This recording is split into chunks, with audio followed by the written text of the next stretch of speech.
गुरु दुखी किसी और से नहीं है, गुरु दुखी जनता से नहीं है, गुरु दुखी पब्लिक से नहीं है, गुरु दुखी जजों से नहीं है, गुरु दुखी कोर्ट से नहीं है, गुरु दुखी जेलर से नहीं है, गुरु दुखी जेल से नहीं है। अगर संत रामपाल जी महाराज जी वर्तमान में दुखी हैं तो केवल अपने ही नालायक अंध भक्तों से हैं, अंध भक्तों से।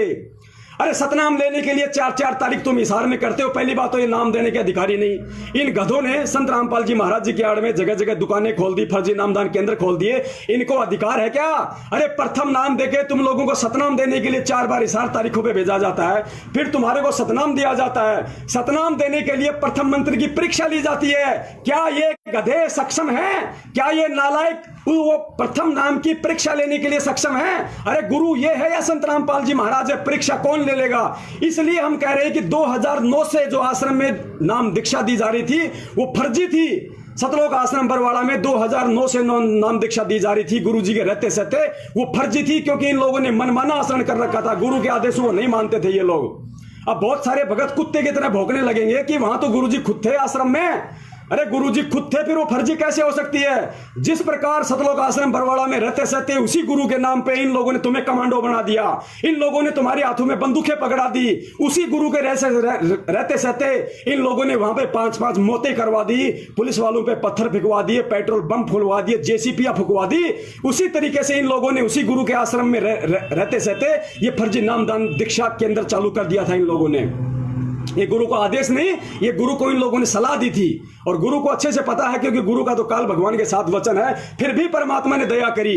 जो आत्माएं वहां से 2009 में नाम दीक्षा लिया करती थी, परमेश्वर उनको आशीर्वाद दे दिया करते थे। क्योंकि जैसे ही हमने नाम दीक्षा ले लिया आश्रम में 2009 से 2014 तक, उसके बाद अपना फार्म लेके हम गुरु जी के पास जाते थे दर्शनों के लिए, तो गुरु जी अपना हाथ रख देते थे सिर पे।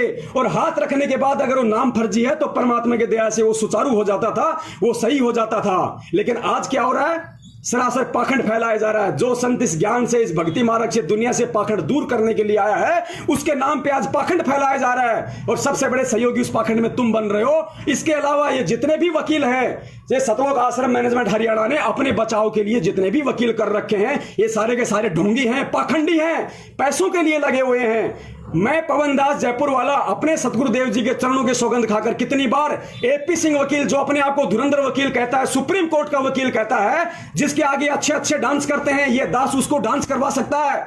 इस दास को परमात्मा ने वो काबिलियत दे रखी है, वो बुद्धि दे रखी है।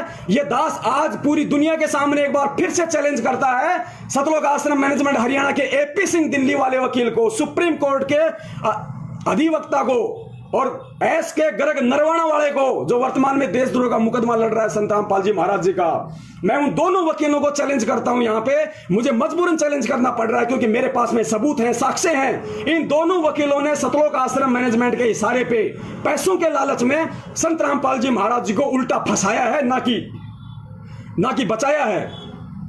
अगर ये वकील पाक साफ हैं, अगर ये वकील संत रामपाल जी महाराज जी को जेल से बाहर देखना चाहते हैं, तो मैं इन वकीलों को चैलेंज करता हूं, आप साधना टीवी चैनल पे या किसी भी ऐसे टीवी चैनल पे जिसको पूरी देश दुनिया देखती हो, उस टीवी चैनल पे आप 1 घंटे का, 2 घंटे का, 5 घंटे का आप एक लाइव प्रोग्राम रखो। ये दास वहां आएगा, ये पवन दास जयपुर वाला लाइव बात करेगा, लाइव डिबेट करेगा।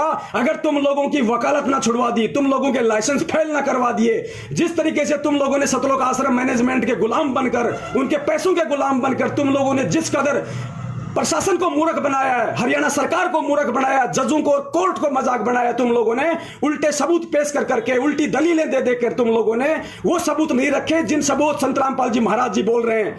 अरे संत रामपाल जी महाराज जी पूरी दुनिया के सामने जब बरवाला कांड के समय गए पुलिस के साथ, तो मीडिया के सामने उन्होंने कहा था कि ये राष्ट्रीय समाज सेवा समिति मेरी नहीं है।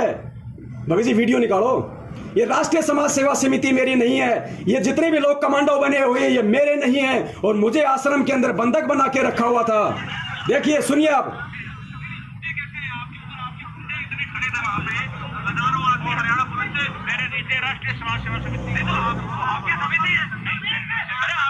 देखा, गुरुजी कह रहे हैं कि समिति मेरी नहीं है। समिति कौन? सतलोक आश्रम मैनेजमेंट हरियाणा, वही गुंडों ने एक समिति बना रखी थी, नाम दे रखा था राष्ट्रीय समाज सेवा समिति। गुंडे सबके सब वो संत रामपाल जी महाराज जी का भाई, उनके बेटा, उनका जवाई, उनके रिश्तेदार, ये स्टेट कोऑर्डिनेटर, यही सारे गुंडे उस राष्ट्रीय समाज सेवा समिति के अंदर थे।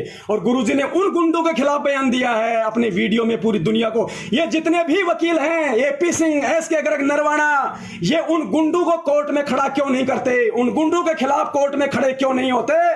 क्योंकि इनको अच्छे से पता है कि जो गुंडे हमें फीस दे रहे हैं, जिन गुंडों के पैसों के पीछे हमारे बच्चे विदेशों में पढ़ रहे हैं, जिन गुंडों के पीछे हमें मौज मिल रही है, हमें लाखों रुपए एक तारीख का मिल रहा है, उन गुंडों के खिलाफ हम कैसे कोर्ट में खड़े हो जाएंगे?